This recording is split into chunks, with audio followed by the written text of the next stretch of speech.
Chapitre 64. Contrôler le passé, suite.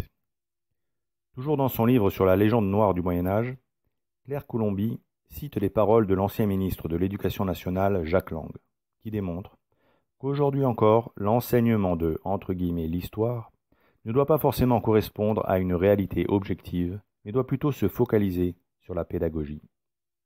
Claire Colomby fait ici allusion à ce qu'écrivit en 2016 Jack Lang dans son livre « Pour une révolution scolaire » au sujet des réformes scolaires mises en place sous la présidence de François Hollande. Se référant à plusieurs reprises à Jules Ferry, il décrit très bien cet état d'esprit qui préside à toute la République depuis plus d'un siècle désormais. Le centre de gravité de leur formation aux futurs enseignants ne doit pas basculer du côté des universités, a fortiori depuis que l'autonomie de ces dernières a été renforcée.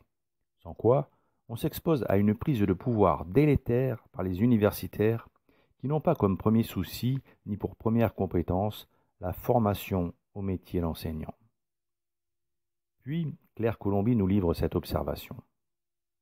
Un professeur ne doit pas être un fin connaisseur de sa matière. Un universitaire aurait un effet délétère, c'est-à-dire nuisible, nocif et dommageable sur le métier d'enseignant. Il risquerait d'apprendre quelque chose aux enfants? La catastrophe, effectivement. Un professeur doit donc avant tout être un bon pédagogue. Et s'il ne connaît pas sa matière, qu'apprend-il aux élèves? Il répète, comme un perroquet, les programmes décidés dans les ministères. Le mot pédagogue, qui nous vient de l'Antiquité grecque, semble ici être ramené à son sens premier, esclave, chargé de conduire les enfants de son maître à l'école. En clair, ce qu'il faut pour enseigner les fables écrites par les menteurs qui nous gouvernent, ce sont de bons pédagogues, capables de transmettre sans réfléchir, et surtout, sans analyser le contenu des programmes scolaires, que le ministère de l'Éducation nationale leur ordonne de transmettre pour empoisonner l'intelligence de nos enfants. C'est la même chose en sciences de la vie, en français, en philosophie, en arts plastiques, en économie, en instruction civique, en éducation sexuelle qu'en histoire. Finalement, l'idéal pour l'enseignement national serait des enseignants très pédagogues qui aient le strict minimum de connaissances pour qu'ils ne s'écartent jamais des programmes, référence absolue du savoir.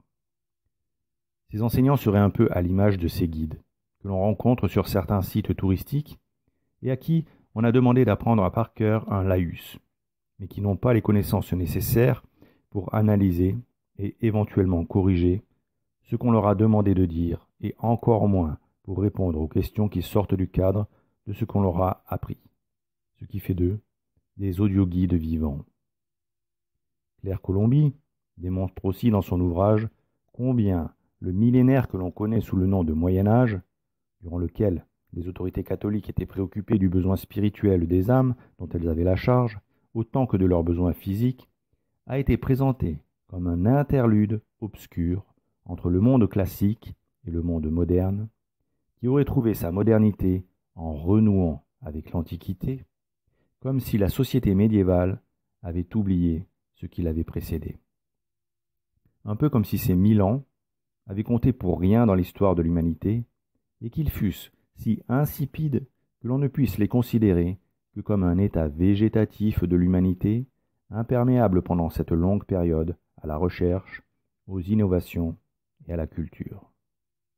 Que ce soit dans le domaine des arts, des lettres, de la culture, des idées ou même de la politique, tous les écrivains ou penseurs du progrès ne définissent le Moyen-Âge que comme un avant.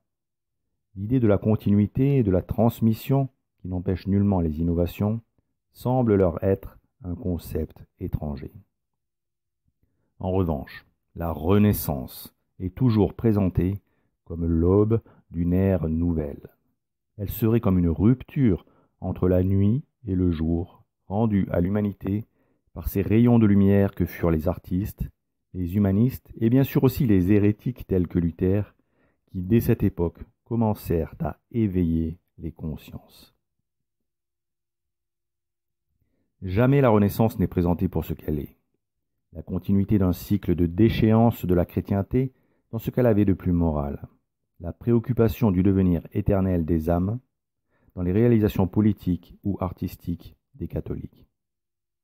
Selon la doxa, elle aurait auguré l'aurore des Lumières, qui chassèrent l'obscurantisme superstitieux qui sévissait depuis si longtemps pour asservir les peuples à l'Église catholique en les privant de leur capacité à raisonner par eux-mêmes.